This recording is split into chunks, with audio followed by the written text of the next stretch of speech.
राज्य सरकारने 15 ऑगस्टपर्यंत मराठी शिकण्याची मुदत दिली होती. मात्र 17 ऑगस्टपासून कारवाई सुरू होणार. मात्र गोंदिया जिल्ह्यातील ऑटो चालकांची थेट मागणी केली आहे, हिंदी बोलल्यास कारवाई करू नये. गोंदिया जिल्हा मध्य प्रदेश आणि छत्तीसगडला लागून असल्याने येथे मोठ्या प्रमाणात हिंदी बोलणारे प्रवासी येतात. आम्ही मराठी बोललो तर त्यांना कळत नाही. त्यामुळे आम्हाला हिंदीत बोलावं लागतं. प्रवाशांसोबत हिंदीत संवाद केला तर आमच्यावर प्रशासनाने कारवाई करू नये, अशी आमची मागणी आहे. सीमावर्ती जिल्हा असल्याने मराठीसोबतच हिंदी बोलणे ही देखील गरज आहे. अन्यथा प्रवासी आणि चालकांमध्ये समन्वय होणार नाही. या मागणीवर राज्यमंत्री आणि गोंदिया जिल्ह्याचे पालकमंत्री इंद्रनील नाईक यांनी भूमिका स्पष्ट केली आहे की गोंदिया जिल्हा पूर्वी मध्य प्रदेशात होता, त्यामुळे येथील परिस्थिती वेगळी आहे. यावर सकारात्मक चर्चा करून काहीतरी तोडगा काढू. मुंबईला गेल्यावर यावर चर्चा करून निर्णय घेऊ. मराठीचा आग्रह आणि सीमावर्ती जिल्ह्याची अडचण, आता सरकार यावर काय तोडगा काढणार याकडे सर्वांचे लक्ष आहे. आजपासून मराठी सक्ती करण्यात आली आहे ऑटो रिक्षा टॅक्सी ड्रायव्हरांना, याच्यावर काय म्हणणार? सरकारने जो हा निर्णय आणला की ऑटो रिक्षा चालकांना मराठी यायला पाहिजे, त्या निर्णयाचा ऑटो रिक्षा चालक स्वागत करत आहोत. पण आमच्या गोंदिया जिल्हा छत्तीसगड आणि मध्य प्रदेशला लागून आहे आणि बहुतांश लोक तिकडचे येतात आणि त्यांच्यासोबत आम्हाला मराठीमध्ये बोलले तर आमच्या व्यवहार बरोबर होणार नाही. ते हिंदीत बोलतील तर आम्हाला पण हिंदीमध्ये बोलावं लागेल. काय आणखी पण सरकार नेहमी वेगवेगळ्या नवीन नवीन GR आणि ह्या काढत असतात योजना आणि आम्ही त्यांच्या फॉलो करतो. पण आमच्या ऑटो रिक्षा चालकांची एक समस्या खूपच आहे की जे सरकारने अर्धे तिकीट महिलांसाठी केले आहे, त्यांच्या आम्हाला पुष्कळच नुकसान होत आहे. अर्ध्या तिकीटमुळे आमचे धंदे पूर्ण उद्ध्वस्त झाले आहेत. तर सरकारचे आम्ही नेहमी जे ते आणतात योजना आणतात त्याचा फॉलो करतो. पण सरकारने आमच्या पण या समस्याकडे लक्ष द्यायला पाहिजे. आमच्या समस्येवरही सरकारनं थोडंसं लक्ष द्यायला पाहिजे. मैं गोंदिया जिला पूर्व अध्यक्ष सतीश समुद्रे. मी गोंदिया जिला अध्यक्ष सतीश समुद्रे.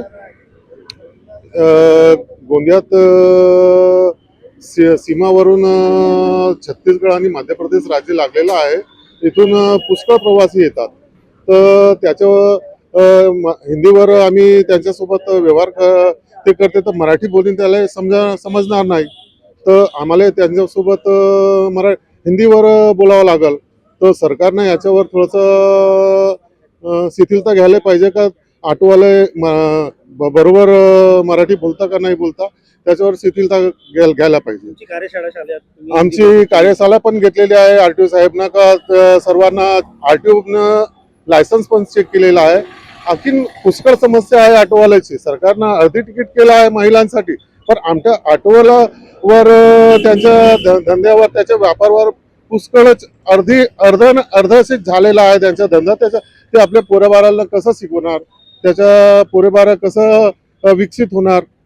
आमची मराठी तुम्हाला येत होती, हिंदी बोलते, मराठी शिकले तुम्ही आता किती महिन्यापासून? मराठी तर आम्हाला येतच नाही. आम्ही महाराष्ट्र राज्यात राहतो तर मला मराठी येतच आहे.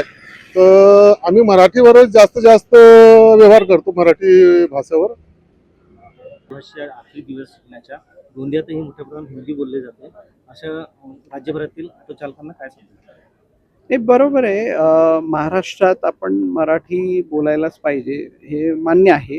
पण आता गोंदियाची भौगोलिक परिस्थिती जर बघितली आणि इतिहास बघितलं तर याला इतिहास होतं की हा मध्य प्रदेशमध्ये होता हा भाग, आणि मध्य प्रदेशमध्ये आजही हिंदी बोललं जाते तिथे. म्हणून याचं काही ना काही बोलून सकारात्मक चर्चा करून तोडगा काढण्यात येईल, मला असं वाटतंय. त्यांच्यावर कारवाई करण्याचं म्हटलेलं आहे. नाही, मी काय म्हणतोय, आता मी एक गोंदिया जिल्ह्याचा पालकमंत्री म्हणून मला एकदा मुंबई गेल्यानंतर त्यांच्याशी चर्चा करू द्या सरनाईक साहेबांशी. त्यानंतर आपण त्याच्यावर काहीतरी तोडगा काढू आपण. आणि दुसरं, IAS IPS ऑफिसर आपल्याला बाहेरच्या राज्यातून आपल्याला मिळतात, आपल्याला सर्वांना माहिती आहे. साऊथमधून तर थेट बिहार, नॉर्थ ईस्टकडले पण आपल्याकडे ऑफिसर्स आहेत. UP बिहारचे पण आहेत मोठे मोठे अधिकारी आपल्या महाराष्ट्रात आहेत. पण ते सर्व मराठी शिकतात आणि बोलतात आणि लिहितात पण. तर मराठी शिकणं मला वाटते आपल्याला चांगलंच आहे, सर्वांच्या भविष्यासाठी चांगलं आहे. Sunil Kawade, the sting operation news, Gondia.